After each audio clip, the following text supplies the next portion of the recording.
প্রিয় দর্শক, এই মুহূর্তে সারা বিশ্বের মাথায় একটাই প্রশ্ন ঘুরপাক খাচ্ছে এবং সবাই অধীর আগ্রহে পরিস্থিতির দিকে তাকিয়ে আছে। আমেরিকা, বিশেষ করে ডোনাল্ড ট্রাম্প এই মুহূর্তে ইরানের উপর বড়সড় হামলা চালানোর চূড়ান্ত প্রস্তুতি নিয়ে ফেলেছেন। আপনারা হয়তো জানেন, ট্রাম্প তার চিফ এবং সামরিক কর্মকর্তাদের কাছ থেকে সমস্ত প্ল্যান পরিকল্পনা চেয়ে পাঠিয়েছেন।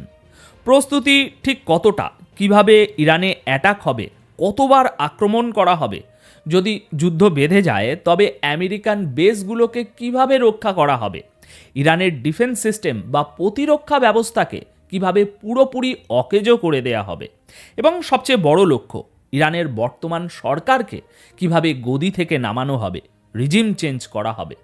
সব কিছুর ছক কষা একদম শেষ। আর ইসরায়েলকে সাহায্য করার জন্য আমেরিকা যতটা খোলাখুলি এগিয়ে আসে, পৃথিবীর আর কোনো দেশ কারো জন্য এতটা করে না।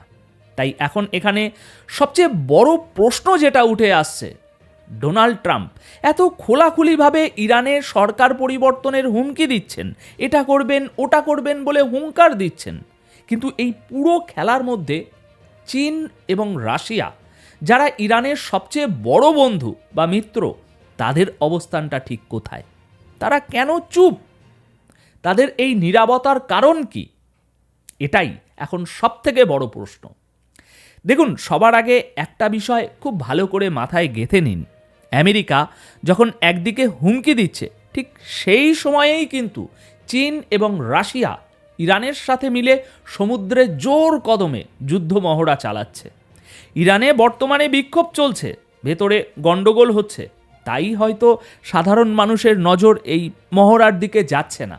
কিন্তু এটা মনে রাখবেন, চীন, রাশিয়া এবং ইরান, এই তিন দেশ এই মুহূর্তে জলের নিচে জরুরি ভিত্তিতে নৌমহড়া বা নেভেল ড্রিল করছে।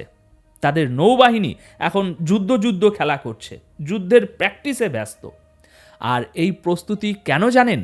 কারণ আমেরিকার বড় বড় এয়ারক্রাফট ক্যারিয়ার ইরানের দিকে ধেয়ে আসছে এখন। সেগুলোকে মোকাবিলার জন্যই চীন আর রাশিয়া ইরানকে সাহায্য করছে। এটা সবার আগে মাথায় রাখবেন। এবার একটু সামনের কথায় আসি। দেখুন, আপনারা বা আমরা যদি মনে করি যে ইরানে হঠাৎ করে এই যে বিক্ষোভ শুরু হয়েছে, এর ফলে কালকেই খবর আসবে যে আয়াতুল্লাহ খামেনি পদত্যাগ করেছেন বা সরকার পড়ে গেছে বা তারা হার মেনে নিয়েছে, তাহলে আপনারা খুব বড় ভুল করবেন। কারণ এত সহজে সেটা হচ্ছে না। যতক্ষণ না বড় কোনো বিশ্বাসঘাতকতা হচ্ছে বা আয়াতুল্লাহর নিজের জানের উপর কোনো হামলা হচ্ছে, ততক্ষণ তারা হার মানবে না। ইরান লড়াই শেষ পর্যন্ত চালিয়ে যাবে। দেখুন, যখন কোনো দেশে ইন্টারনেট বন্ধ করে দেয়া হয়, তখন বুঝবেন যে সেখানে সরকারের তরফ থেকে কঠোর ব্যবস্থা বা ক্র্যাকডাউন চালাচ্ছে। এর উদ্দেশ্য হলো বাইরে থেকে উস্কে দেওয়া সরকার পরিবর্তনের ষড়যন্ত্র বা রিজিম চেঞ্জ অপারেশনকে থামিয়ে দেওয়া। আচ্ছা, এবার আলোচনা করি এই বর্তমান পরিস্থিতিতে রাশিয়া আর চীন কেন মুখে কুলুপ এঁটে আছে। দেখুন, দুটো বিষয় পরিষ্কারভাবে বুঝে নিন। চীন এবং রাশিয়া যদি এই মুহূর্তেও খোলাখুলিভাবে সামনে না আসে, তবে তারা খুব ভালো করেই জানে যে ইরানের পর পরবর্তী নাম্বারটা তাদেরই। ইরান যদি ধ্বংস হয়ে যায়, তবে মুসলিম বিশ্ব বলে আর কিছু শক্তিশালী থাকবে না। আর একবার যদি ইরান হাতছাড়া হয়ে যায়, তবে বুঝে নেবেন দুনিয়ার আর কোনো দেশ নিরাপদ থাকবে না। সে আমেরিকাকে যতই তোষামত করুক আর যাই করুক, ইসরায়েল কোনো শক্তিশালী মুসলিম দেশের অস্তিত্ব সহ্য করবে না। মুসলিম দেশগুলোকে শেষ করার পর আমেরিকার পরবর্তী টার্গেট হবে রাশিয়া এবং চীন। তখন একটা ট্রেন্ড চালু হয়ে যাবে। প্রথমে দেশের ভিতরে বিদ্রোহ উস্কে দাও, ভেতর থেকে দেশকে ফোকলা করে দাও, আর তারপর বাইরে থেকে হামলা করো মানবতার নামে। চীন এবং রাশিয়ার কৌশল বরাবরই একটু আলাদা। তারা এই মুহূর্তে ইরানের কাছে কি চাইছে? তারা চাইছে আমেরিকার বিরুদ্ধে ইরানকে তারা শেষ পর্যন্ত সাহায্য করবে। কারণ এটা ভেনিজুয়েলা নয়, এটা সিরিয়াও নয়, এটা ইরান। ইরান যদি পড়ে যায়, তবে পুরো অঞ্চল হাতের বাইরে চলে যাবে। আফগানিস্তান, সেন্ট্রাল এশিয়ান দেশগুলো সব আমেরিকার দখলে যাবে।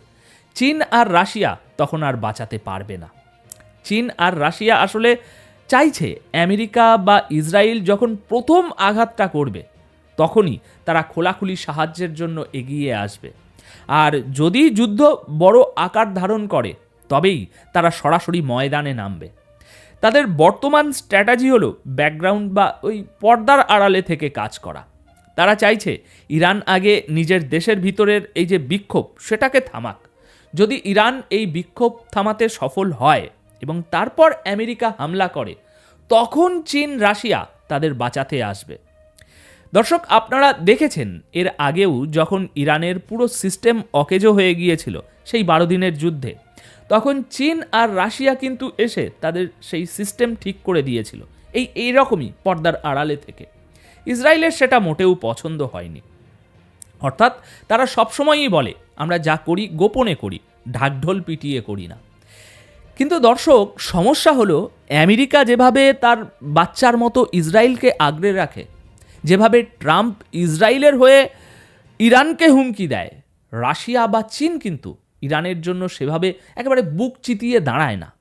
তারা শুধু বলে আমরা ইনভেস্টমেন্ট দেব, টেকনোলজি দেব।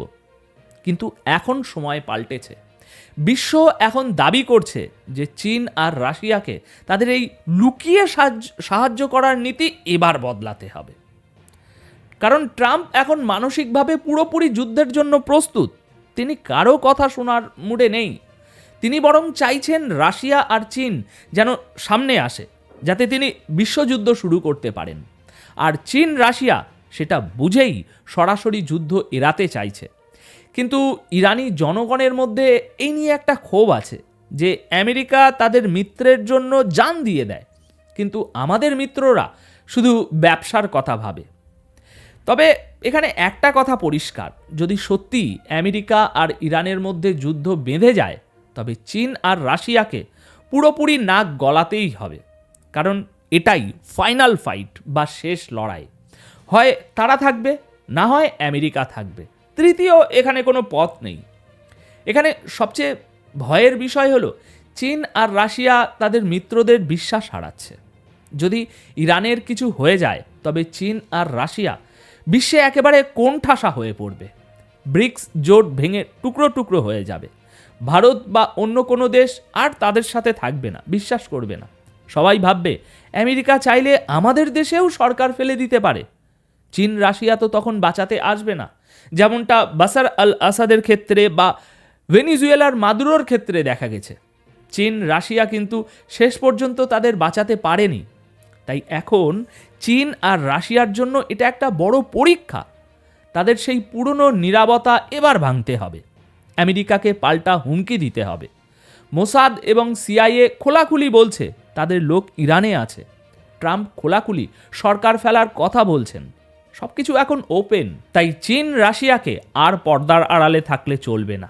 এখন তাদেরও ওপেন খেলতে হবে। যদি তারা এটা না করে তবে তাদের খেলাও শেষ। এরপর রাশিয়ার ভেতরেও সরকার পরিবর্তনের আগুন জ্বলবে। ইউরোপকে জ্বালিয়ে দিয়ে হলেও আমেরিকা সেটা করবে। তাই এখন দেখার বিষয় কে কোথায় দাঁড়িয়ে থাকে। এখন দর্শক, আপনাদের কি মনে হয়, চীন আর রাশিয়া কি শেষ পর্যন্ত তাদের বন্ধুকে বাঁচাতে এগিয়ে আসবে? তারা তাদের ওই পুরনো নীতি, এই যে পর্দার আড়ালে থেকে খেলার নিয়ম কি এবার ভাঙবে? কমেন্ট করে অবশ্যই জানান আপনার মূল্যবান মতামত। ধন্যবাদ আপনাদের সকলকে।